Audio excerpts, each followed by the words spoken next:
Welcome. Welcome and thank you all. I think we're going to get started. I see some people. Hi, Ed. People are still coming in. There's a little bit of traffic, but thank you for coming here today. I'm really so pleased to see the level of interest in this conversation. I'm Laura Lomax, a development associate for Pearl S. Buck International, and we're here to have a cross-cultural conversation about race, examined through the lens of Pearl Buck. This is a discussion that is generally avoided, maybe uncomfortable or even emotional. But in light of our founder, our mission, and current events, we are compelled to step into the conversation, bringing with us the passion and the words of Pearl S. Buck, read by Sonia Sanchez and Lorene Carey. We also have a stellar panel from varied backgrounds that are here to share their learned views with us today. We thank the Lomax Family Foundation for their generous support of this idea and this event. Who is Pearl S. Buck? Very quickly, Pearl spent her first 40 years in China and the next 40 years in America in this area. She was a writer of over 1,000 publications, poems, books, articles, screenplays. She was the recipient of the Nobel and Pulitzer Prizes. Pearl was a humanitarian who in 1949 established the first adoption agency for biracial children that were considered unadoptable here in America and in their birth countries. So today we're here to talk about Pearl the activist. From the time she arrived in America in the early 1930s, she was most curious about Americans, about black-white relations, and particularly concerned about what she referred to as the evil color bar. She was horrified that the country her mother and father had described as a utopian land of the free and home of the brave, there were lynchings, discrimination, lack of access to education, health, housing, and other services based on color. In other words, she was crying out, Black lives matter. All lives matter. Pearl was perplexed about the disconnect between American ideals of democracy, freedom, equality, and justice, and the actual reality. So when she arrived here, she immediately connected with like-minded people, black and white, such as W.E.B. Du Bois, Paul and Aslanda Robeson, Margaret Mead, Eleanor Roosevelt, Mary McLeod Bethune, and others who saw the disastrous consequences of racism, prejudice, lack of education, health, and opportunity. She became a lifetime member of the NAACP, the Urban League, and a trustee at Howard University. Throughout her lifetime, she not only wrote about America's disparate treatment of its black citizens, but she struggled with how to effectuate change. We continue to actualize her vision for equality, justice, and peace at Pearl Buck International. I'd like to introduce Janet Mincer, President and CEO of Pearl S. Buck International. Welcome. We're really honored to have you all here today for this exciting conversation about race through the lens of Pearl Buck. I want to thank again the Lomax Family Foundation. Without their support, this event would not take place. And I also want to recognize the African American Museum for hosting the event today. We're truly grateful. And just to tell you briefly what Pearl S. Buck International does, we continue the legacy of Pearl Buck, which she started during her lifetime, as Laura mentioned. We do it in 3 ways today. We do it through programs for cultural appreciation. We build better lives for children around the globe. And we also continue to preserve and interpret the Pearl S. Buck House in Bucks County, PA, which is open for tours daily.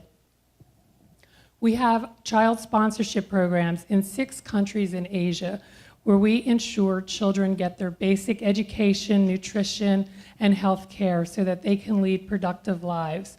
We work in the offices or in the countries where Pearl Buck started during her lifetime. So we're just continuing that mission of helping children there while we also do things here in the United States so our children will become culturally competent, and so they will learn through Pearl Buck's legacy how to appreciate other cultures and how to be culturally competent in the 21st century.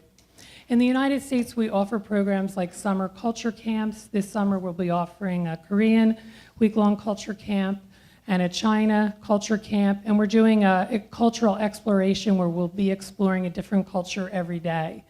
We also have high school leadership programs. We sponsor exchange programs with students abroad, and I'm really happy to recognize that we have some of our Chinese students with us here in the front row here, along with our students from Souderton High School, because we actually had a collaborative project where our American students explored cultural stereotypes about the Chinese in America, while the Pearl Buck Museum in China, our students explored cultural stereotypes about Americans in China.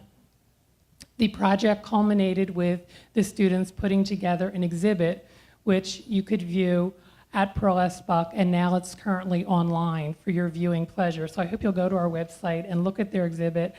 The program culminated in a speech contest, and the speech contest selected 5 students from the US who will travel to China, and 5 students from China that traveled here, and we're grateful to have you here today. I also would like to thank WURD Word Radio for hosting the students this morning. I had the great pleasure of listening to them talk about what they learned during their school year experience of exploring cultures. You all did a great job. So now, I don't want to take any other time, but I do want to let you know that this is part of the direction of Pearl S. Buck International, where we can explore and have these kinds of conversations in the year to come as well. So I hope you'll all come and visit the Pearl Buck House in Bucks County. If you haven't been there, start checking out our website for some of the exciting new programs we'll be offering. Now I would like to introduce our sponsor, Claire Lomax from the Lomax Family Foundation. So I'm here in a couple different capacities. And the first is to bring greetings on behalf of the Board of Directors and staff of the African American Museum. I am the previous past board chair and a very engaged and active board member.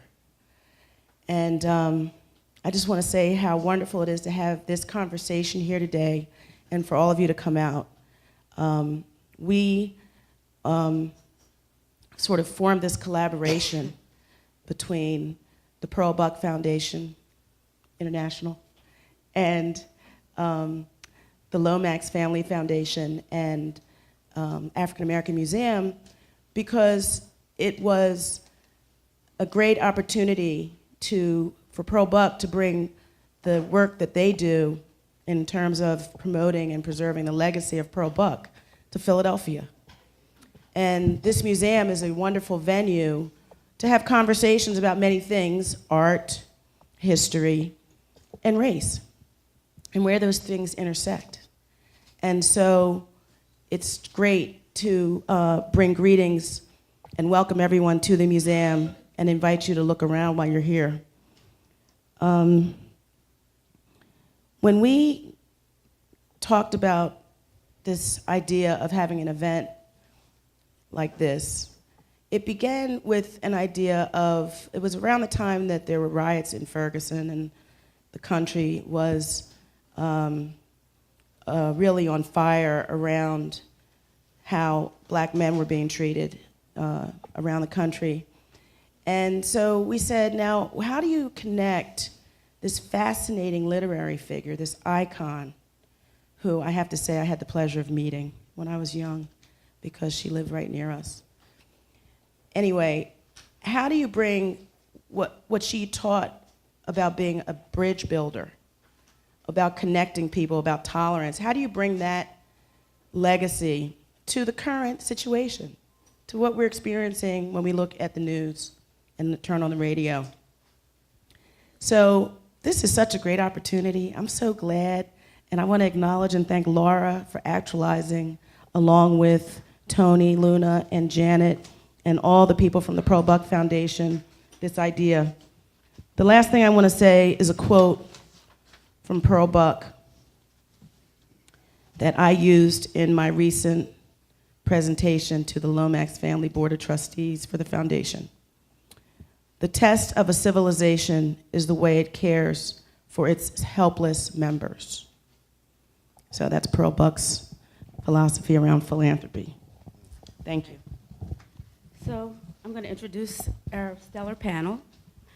Before I do that, there are 3x5 cards in your seats for questions, which we'll collect towards the end of the program.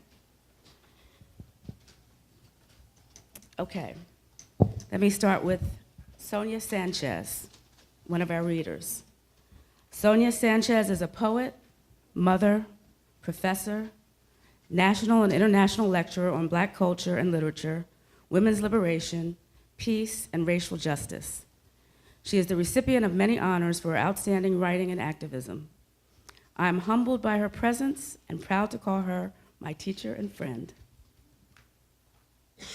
Our other reader today is Lorene Carey. Lorene is a writer, distinguished professor, and Penn lecturer that has enriched Philadelphia as the founder of Art Sanctuary.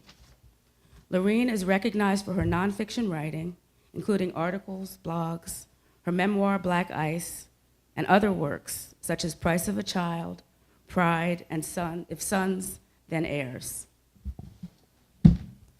Next, our panelists, starting with Peter Kahn. Peter Kahn is Wharton Gregorian Emeritus Professor of English and Professor of Education at University of Penn. He is also a member of the graduate groups in the History of Art and American Civilization, a member of the Urban Studies and Asian American Studies faculties, and an affiliated member of the Center for East Asian Studies. Amongst his many publications, Pearl S. Buck, A Cultural Biography, has received the Athenaeum Award and accolades from the New York Times and the National Book Critics Circle. Let's see, to his left is Margaret M. Chin. Margaret recently retired from the School District of Philadelphia, where she was the proud principal of Southwark School in South Philadelphia.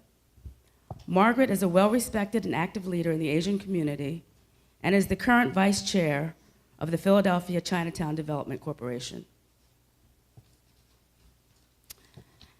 Julie Greenberg, Rabbi Julie, has been the spiritual leader of Congregation Lev Ha'ir, Heart of the City, since 2001. Julie is a marriage and family therapist and an activist involved with social justice around education, economics, and police accountability. James Braxton Peterson is the Director of Africana Studies and Associate Professor of English at Lehigh University. His first book, The Hip Hop Underground, An African American Culture, was released in 2014. Dr. Peterson focuses on race, politics, and popular culture as a contributor on MSNBC, BBC, CNN, and other networks and communication outlets. Thank you to this amazing panel. And we're going to begin with a reading from Sonia Sanchez. This is from a book, What America Means to Me, written in 1942 by Pearl S. Buck, from the chapter titled The Dark Shadow. Thank you, Sonia.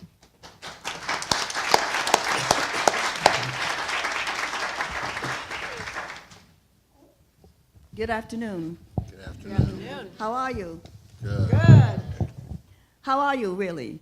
Good. It is a joy to be here with a distinguished panel and all of the people who are here. We thank the Lomax family.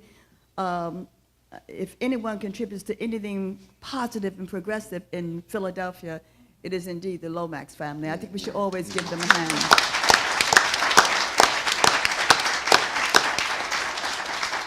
And as usual, anytime I come, it's always so good to see former students.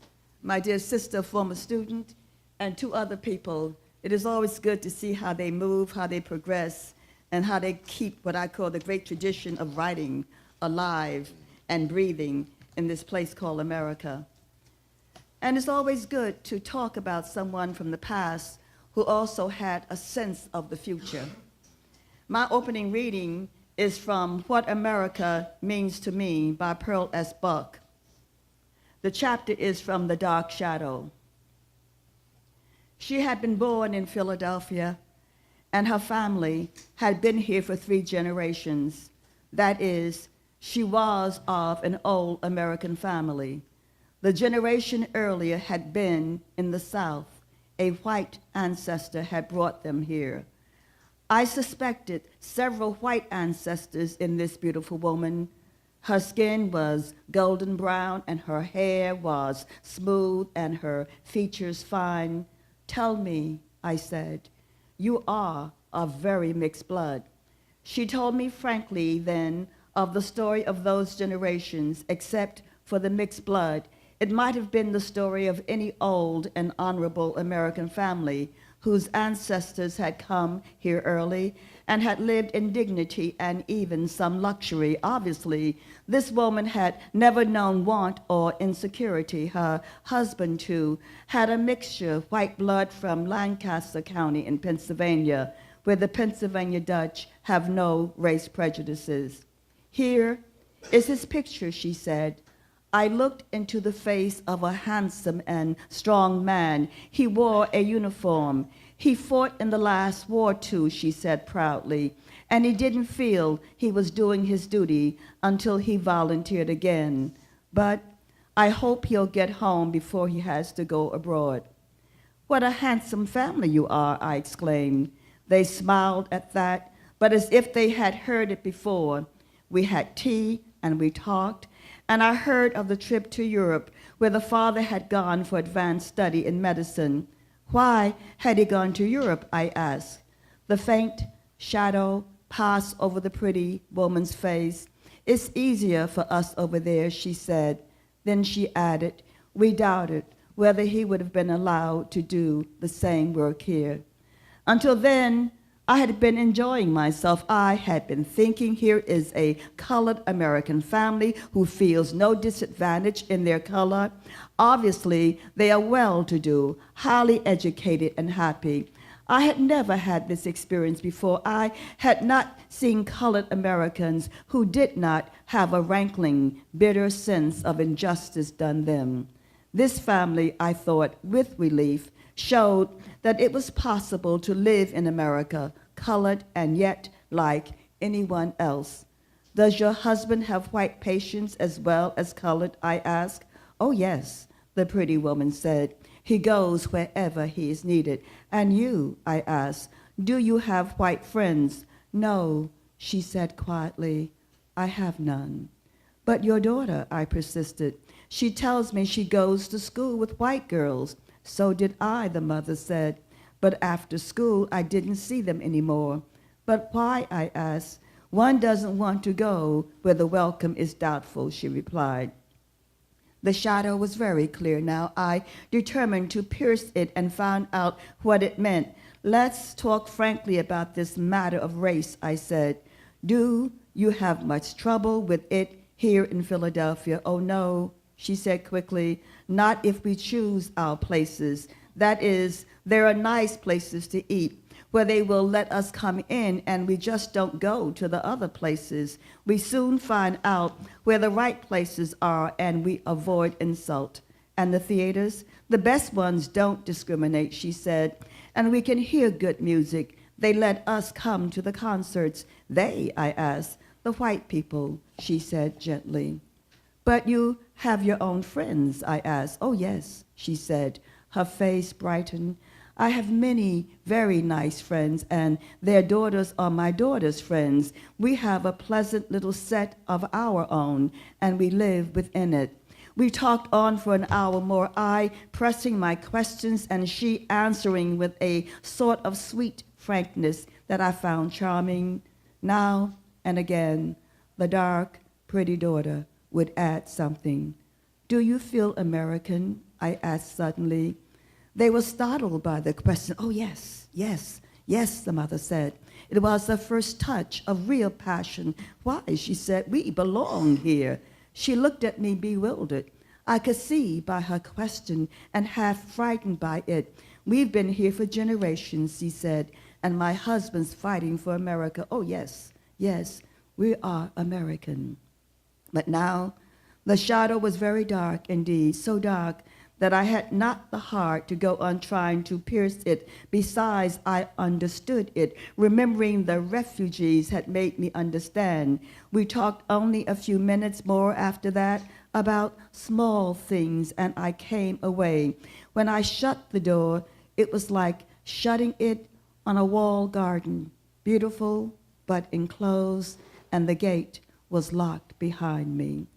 I came away carrying the shadow with me. Think of living in your own country but having to be watchful continually for insult. Think of being sensitive and intelligent, educated and gently bred, and having no pause at the door of a hotel, at a restaurant, at the door of a railway car, at a theater, at a store, everywhere that is, and to ask yourself, will they let me come in here, or will they tell me they don't want us? Thinking myself into those two with whom I had spent the afternoon, I began to share that shadow. What misery to live forever, anticipating the insult, forever dreading the rebuff, and for nothing except the faint gold tinge to the skin. For these two women were the equals of any I had met in any country, and superior to many I knew of my own race. For myself, I was proud that they were Americans. I was bitterly ashamed of the shadow over their lives. A good many days have passed since I spent that afternoon in that quiet house, but the shadow I brought away from it is with me still. I think it will be with me as long as it is here in our country, for race prejudice is not only a shadow over the colored, it is a shadow over all of us.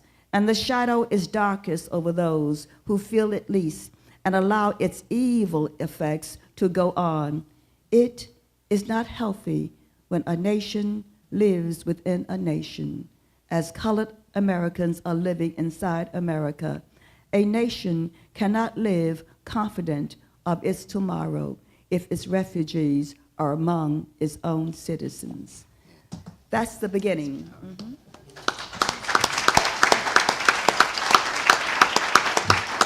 Thank you so much, Sonia. That was powerful. So, to the panelists. Pearl Buck called it a nation within a nation. W.E.B. Du Bois characterized it as a double consciousness, being Black and American. So, Peter Kahn, you wrote a cultural biography of Pearl Buck. She certainly lived that dual experience as a white child and then adult in China. How did her formative experiences growing up in China affect her views of race in America? Thank you. And may I thank Sonia for that? I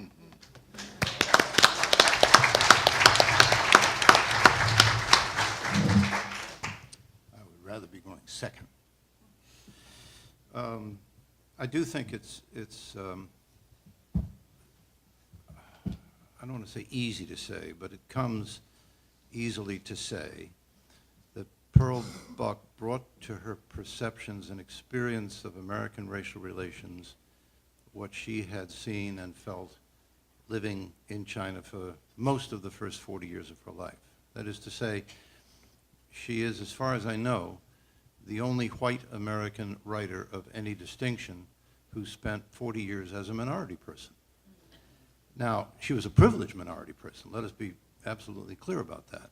To be white and a missionary daughter in China in the early part of the 20th century, by the way, it was not always privileged. There were moments like the Boxer Rebellion when missionaries were targets of assassination and so on. But nonetheless, by and large, it isn't that she was living in an impoverished or deprived or abusive situation, but she was a minority person for many years. And she heard taunts about her big nose, her nose that arises from her face like the prow of a ship, and her blonde hair and her blue eyes and so on, all of which didn't fit. And believe me, like lots of other societies, the Chinese are proud people, and many of them among the common people were quite quick to point out her differences. But nonetheless, she did grow up bicultural, bilingual, in a different country. And she was, as Laura said in one of the introductory remarks, utterly shocked when she came back to the country in the early 1930s at the age of about 40, 41, that her parents had described as the land of the free and the home of the brave. And she discovered it really wasn't quite all she expected it to be, based on that kind of dream world that she had inhabited for so many years. I do think she was also, and this is the part that's a lot harder to explain, people to some extent are who they are. I think part of the formative influence on her was that her father was a Presbyterian missionary in China for over 50 years. That's the reason she was living over there. She abandoned the Christianity of her childhood and early womanhood and became a kind of free-spirited, spiritual, non-denominational person. But I think she inherited his missionary zeal, the zeal to improve people, not to save their souls necessarily, but to save their souls in the secular world, particularly of racial relations. And so, as you've already heard, she, as it were, stepped off the boat in 1934 from China, and she joined the NAACP almost immediately. This is at a time in the early 1930s when most white Americans had never heard of the NAACP. She wrote regularly for that magazine, The Crisis. She wrote for Urban League's Opportunity. She was on the board of Howard University, as you've heard. It became a lifetime, the second half of her life, the second 40 years, of evangelizing for equality in the domain of race, in the domain of gender, by the way. We're not here really to talk much about gender, but Pearl Buck wrote many essays on the subject of women, both in China and in the United States, and their beleaguered status in many situations. So I have no explanation. I just have her biography, which suggests a journey that began in one culture, ended in another. Thank you, Peter. Thank you. Julie Greenberg. You grew up in Mississippi and Washington, D.C. during the Civil Rights Movement. Pearl Buck called racism the dark shadow. When we look at current realities, riots in Ferguson, high unemployment, incarceration, clearly this shadow still exists. Given your work with power and your lifetime of advocacy, what would you say to Pearl Buck if she were still alive as we continue to search for equality, access, and opportunity? Yeah, I think when Pearl Buck encountered You got- racism excuse in the me, United a little bit States. closer to the, move your mic closer. When Pearl, is it on? There we go. When Pearl Buck encountered racism in the United States, when she came back to this country as an adult, she was encountering the great wound of America, the wound of racism. And there are moments in our history when light has been shined on that, such as I grew up in the Civil Rights Movement, which was incredibly inspiring and empowering, and it was a time when people were joining together to make changes. But there have been many times when light has not been shined and work has not been done to change things up. And right now I think we're seeing a time in our country when that light is being shined, thank God, again on this great wound. And what we've discovered in Power, this interfaith movement of 40-plus congregations, churches, synagogues, mosques, and other ethical institutions all across Philadelphia, working very closely together, is that race has to be absolutely front and center in our work. We came together to do social justice work around education, around economic dignity, having a living wage for people, and around the justice system, policing, and what's right there. But what we realize is we can't work together unless we address the issue of race head on. And so we've been having those conversations within Power, doing that work together, and if there's time, I can tell you more stories about that. Excellent. Thanks so much, Julie. Margaret Chin, can you talk about the Chinese American experience with race and racism, particularly your thoughts at looking at the racial dynamics here in America at this time? First of all, good afternoon, everybody, and I'm really looking forward to a rich conversation today. Let me give you a little background. I was born and raised in Hong Kong, spent 20 years which I still call home in Hong Kong, but then most of my life in this country. So I am traveling between two worlds constantly on a daily basis. I still remember when I first applied for a job with the school district of Philadelphia after I did my graduate and undergrad work at Temple University. One of the gentlemen that interviewed me asked me, what language do you think in? And it took me a while to think about that. My response was, it really depends on the situation. But it brings a lot of things to the table when we talk about race. And as I was going through some of the material yesterday and today, trying to do some homework, it dawned on me that race is not a black and white issue. Race is a very global issue. It doesn't happen to you and me. It happened to a lot of us. And I recall when I first started teaching in North Philadelphia, parents who do not look like me will come and say, you can't teach my children. And I know in the bottom of my heart, I say, you watch. I will love your kid as much as you do. And I always tell my students that when you're here in the classroom with me, I'm your mom. And I will teach you. So when I put some of these things together, and through my course of work in my career as an educator, I have worked with teachers and principals that the conversation is very sensitive in terms of you teach the children like your own. It's a very easy conversation. It's easy to say than done. And that started a conversation about race. Whether they look like me, like you, we have to treat them equally.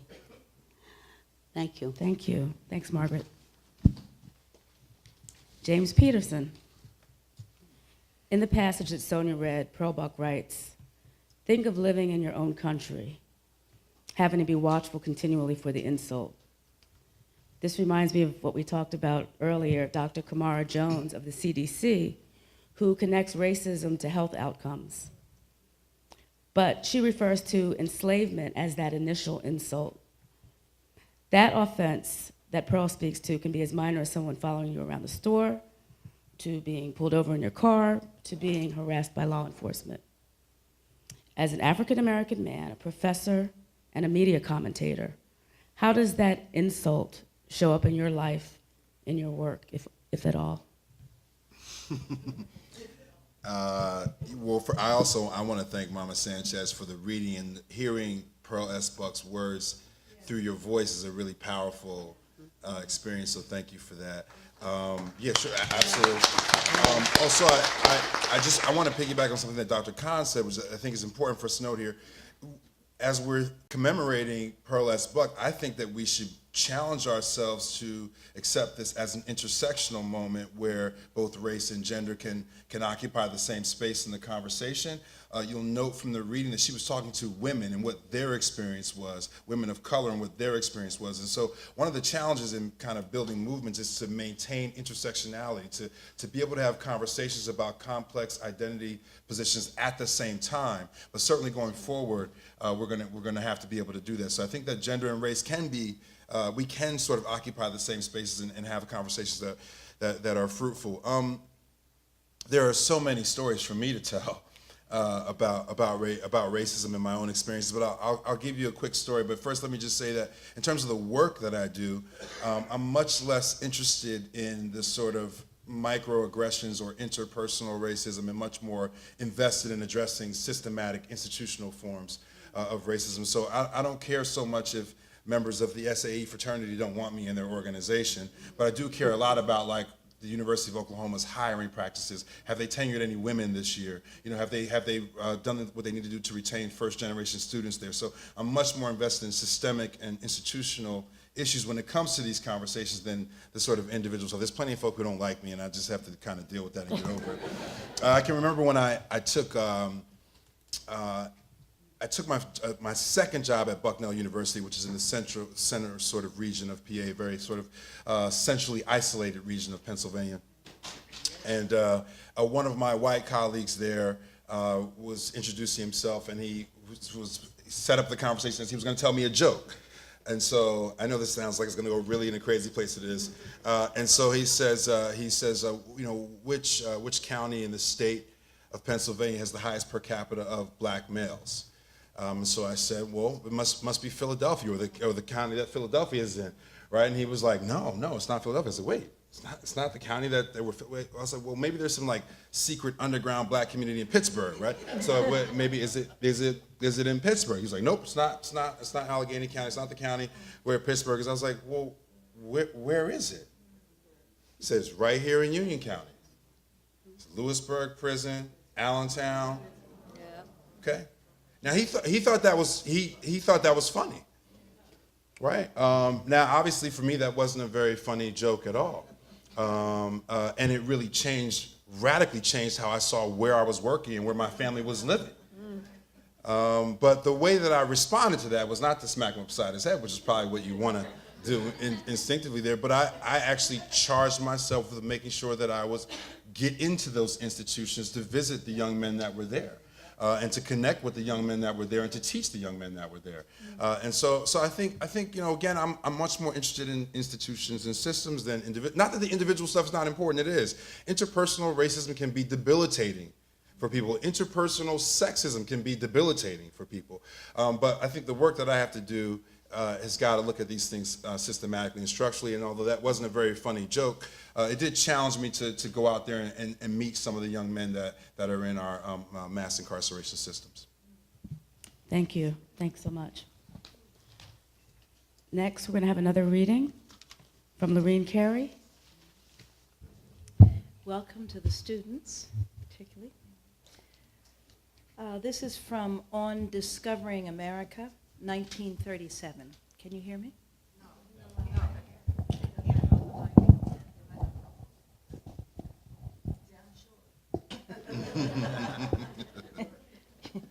You're short, you're also a poet. I'm not a poet. Listening to, it was amazing to hear Pearl Buck's words, and I think of Pearl Buck as the quintessential writer of fiction and prose. Sometimes a little badunka, dunka, dunka, dunka, but to hear her writing through a poet, that's amazing. I'm not a poet, but here we go. From whence, then, do all these diversities of hatred come in our country? I know very well that when I use the plain word hatred, there will be many who shrink from it and will say, it isn't hatred exactly, it's something else. But to the observer and to the person who suffers from it, it is hatred in its appearance and in its effects, and must be treated as hatred. Why then do we Americans so hate each other, and especially so hate those whom we consider aliens among us? I will not dwell here upon my complete astonishment in discovering that we, who are so generous to foreigners in their own lands, who rush relief to Belgium and Czechoslovakia and China and Japan, are so ruthless to the same foreigners who find themselves aliens in our own country. It must have bewildered others than I. 100 reasons are given me for it. I am told by many that the chief one is economic. But I do not believe people hate each other in groups fundamentally because of economic conditions. Poverty and stress merely augment already existing hatreds. What I want to know is, why do the hatreds exist at all? And why do they burn with such fearful heat in America, still the richest country in the world? So Pearl Buck said it was simply hatred. Michelle Alexander, author of The New Jim Crow, says we can get jobs, we can change laws, but there needs to be a cultural transformation. How do we create those systemic changes that lead to a cultural transformation? You know, we could have Lorraine Carey read to everybody every night. That would help a little bit. Man, that's, you know, I'm struggling with that piece. Can I ask you maybe another part of that? Sure. How do we get everyone to be vested Right. in eradicating racism, poverty? Right. That's an easier answer. I'm going to take the tough one and talk about the cultural piece, because I think a lot of us find it easier to reduce racism to its economic context. I mean, because there are deep-rooted economic contexts within which racism has gestated over the centuries in the United States. Slavery being one of them, debt peonage, convict leasing, the things that Michelle Alexander traces throughout her whole book, those systematic things that create certain economic spaces. For a long time, wealthy one-percenters have been controlling how poorer folk interact with each other, and racism and sexism and religious bigotry and bigotry around sexual identity are the best ways to fragment poorer folks and keep them more vulnerable to certain kinds of oppressive economic systems. And so a lot of us who are engaged in the work feel comfortable with the arguments about racism residing in the economic context. But I think Pearl S. Buck is onto something here, that there is a there even without those economic contexts. And you don't want to think of racism or sexism as being inherent, although there are some folk who do believe that. But what I think is that you can't really ultimately separate those economic conditions from some of the cultural ones. You know, in the sort of the steady stream of stories that we've seen around unarmed civilians being murdered by police without any penalty, a lot of folks have talked about the fact that, wow, white people love black culture, but they don't love black people, right? And that's a great thing to tweet out, right? 140 characters, but I don't know if I agree with that, because I think to actually love black culture, you have to acknowledge and engage the humanity of black people. You know, I'm a hip hop scholar. I teach about hip hop culture, and hip hop is not always the most popular thing to teach about in the academy because it's misogynistic, it's materialistic, it can also be violent. But that's just what people see at the tip of the iceberg, only what people see in mainstream media. If that's folks' experience with black culture, then you're not really seeing black culture, right? Beneath the surface of what's sort of promoted to you through like mainstream media outlets, cultures have a much broader, deeper substance. So I think if we really want to get at this issue culturally, we have to actually get into culture, not what popular culture says the black experience is, or, you know, there's some people who think they watch an episode of Empire and they understand exactly what's going on in black life, right? Seriously, you know, or Fresh Off the Boat and they understand exactly what's going on in Asian American life. So we have to resist the flattened out, sort of oversimplified, materialistic products of culture and actually engage culture. I think if we actually do cultural immersion, I think if we actually do cultural competence, we will go a long ways towards addressing the root causes of where racism is able to sort of grow really well in those economic contexts, because it has to do with fear, it has to do with ignorance, and actual cultural immersion and cultural competence are the tools that we have to address that. But that's not, sadly, that's not the work that enough people are engaged in. And so that's kind of a long way of saying culture is important. Cultural fear, or the fear of culture, is really, really important. But the activists, we're more comfortable talking about these issues in the economic context. I want to ask Rabbi Julie the same question. Is it hate or is it something else? And what can we do to make everyone vested in eradicating these ills? You know, I think people are not born hating. You know, I grew up in Mississippi. We were the white civil rights workers from the North who lived right there with poor African American, they called Negroes back in those days. Little kids, we played with our dollies together. We couldn't even understand the dialects each other spoke. But we were friends.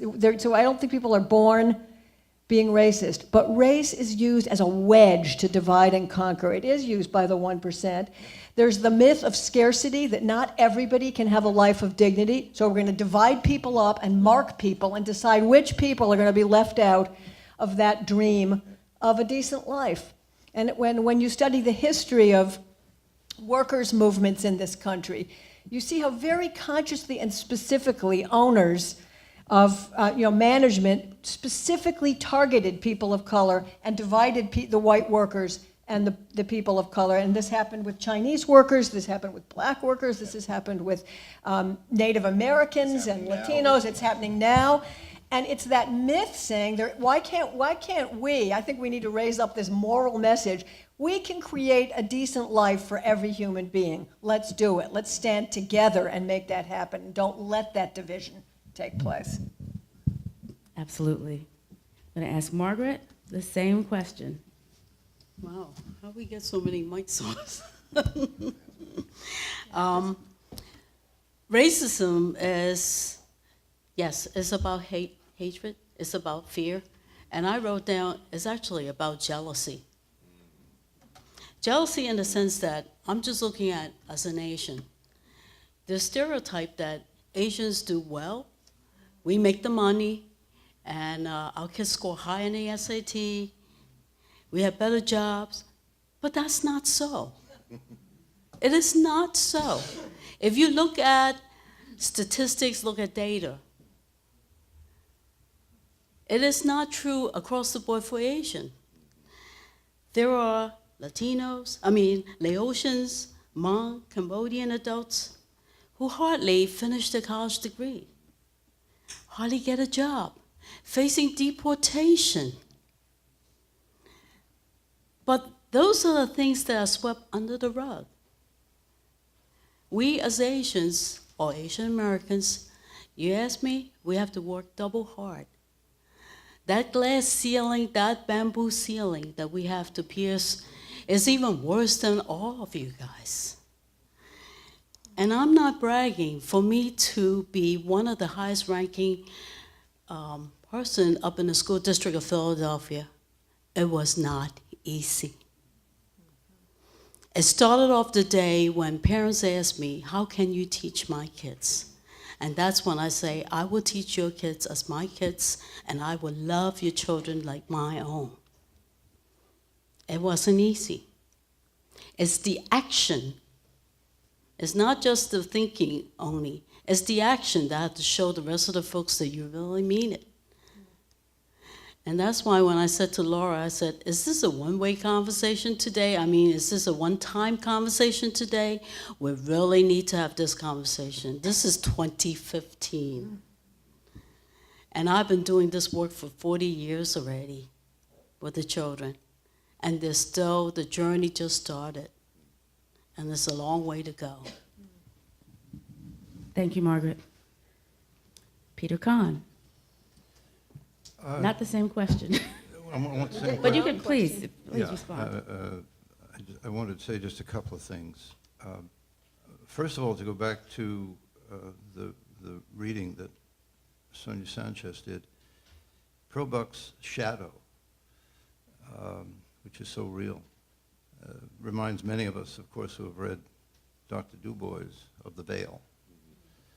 And the function of the veil was, and tragically in many cases still is, to prevent people from seeing what's there. And very specifically, in the case of his analysis, to prevent white America from seeing black America at all. The cultural work is extraordinarily difficult because a whole set of circumstances in which, among other things, patterns of residential segregation create schools that are themselves segregated, in which scholars will tell you that residential segregation in the North today is worse than it was 50 years ago, more extreme. It can lead to a kind of indifference that's not my problem. It's somebody else's problem. It's down the street. When it gets on television, it gets on television in the most inflammatory ways without a sufficient context for explanation. I think ultimately it may involve a degree of dehumanization. I think Pearl Buck deserves credit, by the way, for using the word hate, because there's all kinds of euphemistic discussion that goes on in the conversation or the non-conversation or the euphemistic conversation about race in this country. And one of the places this conversation probably ought to occur and doesn't is in our leadership. It's a country whose political rhetoric from the very top, no matter what the race of the president, by the way, all the way down to our city council, doesn't want to talk about this. It doesn't want to talk about it either in economic terms or certainly in cultural terms. Ours is a culture, I'm afraid, of avoidance on this subject, as it is, by the way, on a lot of other subjects. Let's go invade a country about which we know nothing. How'll that be? Well, they'll cheer us as liberators. Well, they didn't. Yeah, if I could proceed from these comments to the detailed instructions on how to fix this, then I would. I take it you're finished then. Thank you. That was amazing, that whole group response. I do want to ask you another question, Dr. Khan, in the context of Pearl Buck's position on race, and as Dr. Sanchez and Carrie read, how radical was she considered in her time? In her time, but for those of you that aren't familiar with the biography, she died in 1973 at the age of about 80. So in her time, in a sense, in the United States, from the mid-30s through the mid-70s, is J. Edgar Hoover time. And whatever you know about J. Edgar Hoover, know this. J. Edgar Hoover's bureau was set up to catch criminals. With the exception of a couple of high-profile, carefully staged and choreographed arrests, that didn't occupy J. Edgar Hoover's interest. J. Edgar Hoover's second most violent interest was communism. His first most violent interest was civil rights. You got into his files, you got onto his watch list, you acquired surveillance because of your activities in civil rights. We do not have time here for me to go through with you the 350-page file that I secured from the FBI on Pearl S. Buck, most of which is about her civil rights activity. I'll just tell you one tiny anecdote. So she was actually followed, not continuously, but periodically. She was actually followed, and one of the reports in her file from an agent, a field agent in upstate Connecticut, said that she had, this in the late 40s, she was seen coming by train and visiting the Robesons, which of course that was very radical. And she signed into a hotel under an assumed name, which is obviously an admission of guilt. She signed in as Mrs. Richard Walsh, which was her name. Her married name. Yeah. That's great. Yes. Thank you, Peter. Thank you. We're going to now, at this point, have another reading by Sonia Sanchez. This is a reading from Howard University commencement speech, which was given by Pearl S. Buck on June 5, 1942. And I quote, "For America's sake, you must mend the ignorance of the white American." I repeat that. For America's sake, you must mend the ignorance of the white American and atone for his arrogance and do what he has not been willing to do for those who look to America to lead in democracy. If I have a criticism to make of the colored people of our country, it is that they have been too selfish in their interest in equality.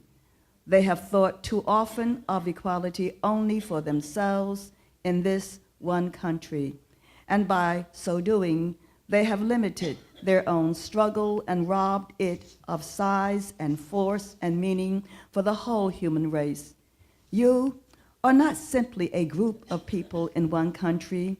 You are part of the great war of the peoples for freedom. They are not only colored peoples against white. There are many white people on your side and white people in many parts of the world who are subject to tyrants. Let's talk about this assertion that black people have been selfish in their interest in equality and have sort of limited our power and our ability to make it a global fight versus a black American fight. let's start with Rabbi Julie. Do you agree with this assessment? Why or why not? I think if you look at the history of the United States of America, what it means to be American is to claim freedom. I mean, when this country started, it was white men who owned property, who were the freedom fighters. And, you know, since the founding of this nation, there have been more years when women couldn't vote than there were years when women could vote. So our whole history is about people claiming freedom. And this has happened through social movements. And so, you know, we've got right now in this day and age, just this year, we've got Black Lives Matter claiming freedom. We've got the Dreamers who were brought into this country undocumented, claiming their right to be here. We've got a reinforcement of voting rights for people who should have had it years ago but still can't vote without obstacles. And we've got immigration rights. And the idea of Pearl Buck saying the great roar of people for freedom, it's happening across the board. And I think the question for us is, how much do you ally your own self standing with the people who are part of that great war for freedom because they need it? How much are you standing with them as an ally? Margaret, same question. And standing with them as an ally is important. We have to build allies. We have to reach out and start that dialogue, not on a once-in-a-while basis, but it has to be ongoing. And one of the notes that I wrote for myself is, we need to be reflective on a daily basis. Think about what we do and act. Protests only get so far and might generate negative feelings. But when we have open dialogue to flush out perceived beliefs and reflect on our daily activities, it might help. Make our conscience the shadow. That was fantastic reading. It touched me right here. That shadow has to be our conscience, not to turn our back and watch what's going on, but it's really up here. Thank you. Dr. Peterson? Yeah, I just want to frame it a little bit more.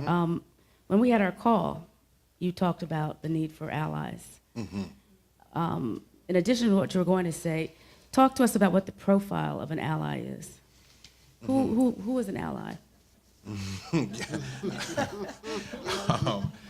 And this is an important question for movement building in the 21st century, because and this is directly related to the Pearl S. Buck quote too, because what you realize is that sometimes folks in the allied movements have blinders on as well. And so what we have to try to figure out is how to best strategically position ourselves as allies. And I think that you can look to the history to understand how that works. And so for the LGBTQIA community, it's great for like straight folks to be allies, because sometimes straight folks can hear it better from straight folks. On the war against sexual assault, particularly on like college campuses, we need like our male athletes and we need male students to step into that fray, because it's about actually dealing with some of the male problems about how men are socialized, about how masculinity is constructed. And so allies have to be honest about their own blind spots to actually be helpful and useful in whatever particular movements that they are in. To Pearl S. Buck's particular quote here, I mean, it's a hard one for me to stomach, because if you look at the history of the Universal Negro Improvement Association, it certainly was reaching well beyond the shores of the U.S. to try to not universalize, but certainly expand the tent within which civil rights could be discussed. And then when you look, it's interesting because that's a great clarion call in 1942, because certainly beyond the 1940s, you see a lot of black movements looking to link arms in Asia, looking to link arms. In fact, you could argue that even in the 1930s, the Communist Party, particularly the Black Communist Party, was already looking towards Asia in terms of trying to build things. I think what happens is that when those alliances are made, excuse me, when those global alliances are made, and they're being made right now by even the Black Lives Matter movement, when those alliances are made, they are very threatening to power. You know, when black folks start quoting Mao, that scared the mess out of Americans. It did. It did. You know, even when Wu-Tang did it, however many years later, 1993, it scares America. And so, unfortunately, the alliances that become more global are more of a threat to powers that be, and they are stomped out. If you look at what they did to the Universal Negro Improvement Association, look what they did to Pan-African movements, look at what they did to Nkrumah. I mean, the history is in place for black activists working across race and across region to build the movements up. But if you look, it's a scary history to look at, though. Because if you start to see those points where things actually started to come together across oceans, those things were very effectively stamped out by the powers that be. Peter? If I were to try and identify something that might be encouraging in the very difficult effort to forge alliances, both across movements and causes and among individuals, and I would agree with everything that the three previous speakers had said, it might be the ubiquity of social media. Now, we've learned a lesson. We shouldn't overestimate the political effectiveness of social media, but nonetheless, it does remain the case that it has permitted and continues to permit literally tens of millions of people from all over the planet to at least get in touch with each other and to know of each other's existence and to spread the news and to spread the word.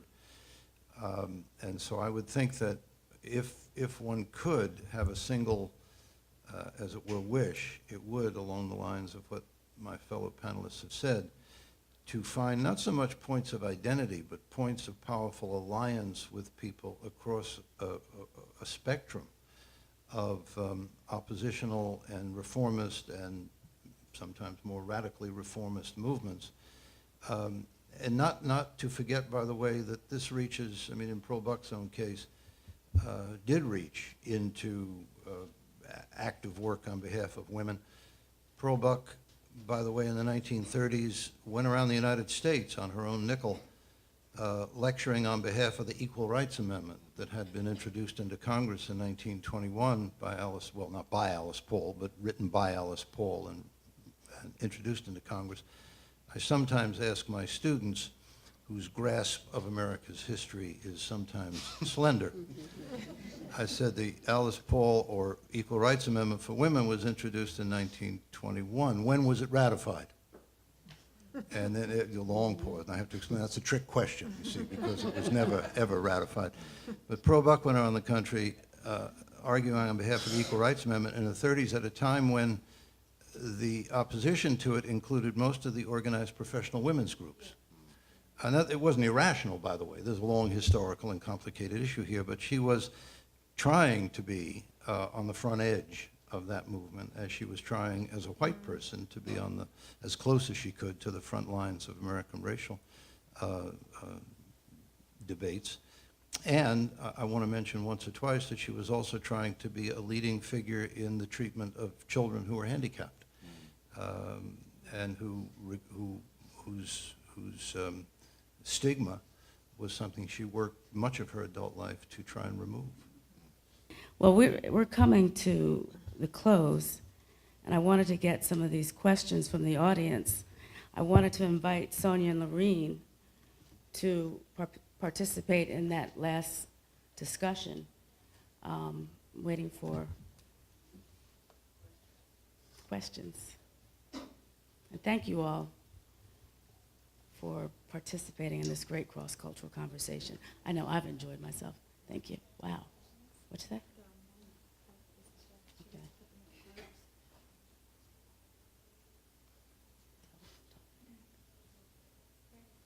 Okay. Let's see. Okay. Ooh. I definitely can't ask all these questions.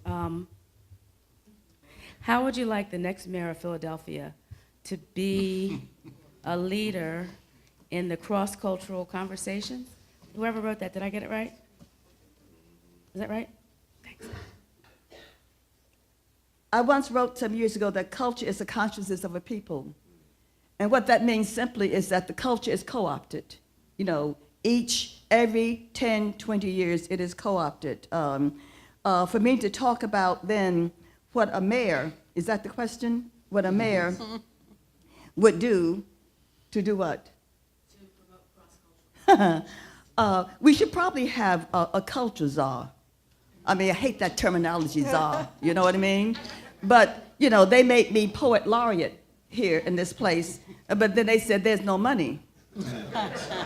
But see, I came out of academe, like all of you, right? Which meant that they made you the chair of a department, and they said we have no money. So we learned how to do it, whatever. So what I did is I went to some fantastic people, mural arts, and, oh, sister, what's the other? Art Sanctuary? No, it was, yes. That's amazing. That's 80 years of age, I think, right? But I went to 2 organizations that help, because we need to do something here. We need to maintain, because the point is that what we see on the idiot box is certainly not culture of a people. What we see on the idiot box is what that 1% wants you to see, and that is just how amazingly terrible we are as a people. You know, that's what we see constantly. And we have great actors doing it. And as a consequence, little children believe this. But we do need at some point the idea of someone to sit down with at city council and with a mayorship and say simply, how then can we use art religiously in the city of Philadelphia? And I don't mean religiously meaning in a church. I mean religiously, in a moral fashion. How do we present simply at some particular point, the way we did in the 60s, we went to the prisons. How do we resurrect people in a prison via poetry, via short stories, you know, via the literature from the Bible, you know, literature from all kinds of things without stressing the religions part of it. And so what I say to a mayor and anyone, any elected official, stop lying. You know, stop lying to the people. You know, stop lying to the people. That's a simple thing. You know, they assume we're stupid. They assume we're dumb. They assume we can't take truth. And so they lie to us at some particular point. And my father was a great griot, and I love to tell one of the jokes that he told about World War II, when, you know, we complained about what was happening overseas, and the people overseas, Germans, got very annoyed and said, you people treat Negroes badly in America. And America said, the cultural people said, who ran the country, oh no, that's not true. We treat Negroes quite well. And so what they did in Mississippi, they got a man by the name of Joe, who said, Joe, we're gonna put you on the radio, and we want you to tell the rest of the world just how well we treat Negroes in Mississippi. Right. So Joe said, well, I guess I could do that. That would be good. And they said, we're going to buy you a new coat, hat, shoes, suit. And we're going to take you and give you a steak dinner. And they did all that. They took Joe, and Joe said, could I have a bottle of beer? And they gave Joe a bottle of beer. And then Joe said, could I have another steak dinner? And they gave him a second steak dinner. And then they took him to the studio. And Joe said, is it time yet, boss? And they said, not yet. Not yet, not yet. When it's time, we will say 10, 9, 8, 7, 6, and we'll give you. And we want you to tell them just how much we love you here in the South and how well we treat you. And then Joe said, is it time yet, boss? He said, no, not yet. And then they finally said 10, 9, 8, 7, 6, 5, 4, 3, 2, 1. And Joe said, is it time yet, boss? Yes. I mean, is it live? Yes. Are we on the air? Yes. And Joe said, help!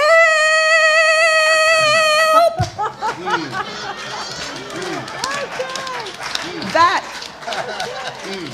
is what the populace is saying in all the cities around. Help. We are saying help, help. And we've got to understand truly, if we have serious people who are serious about Philadelphia, which could be the greatest city on the planet Earth, if they just were willing to take a chance to have decent, moral people running it. Okay. Man. On that note, wow. Yes. Okay. Wow. Wow. You know, we said we would stop on time. We're about a minute over. But in closing, I want to thank our amazing panel, our amazing readers.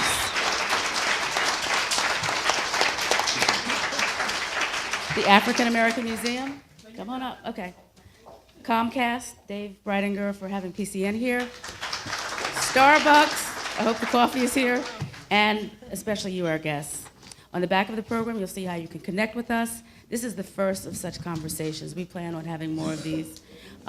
Please check our website, psbi.org or pearlsbuck.com regularly to see when this will be aired, .org, I'm sorry, to see when it will be aired on our website so that we can stay connected. Again, thank you so much, everyone.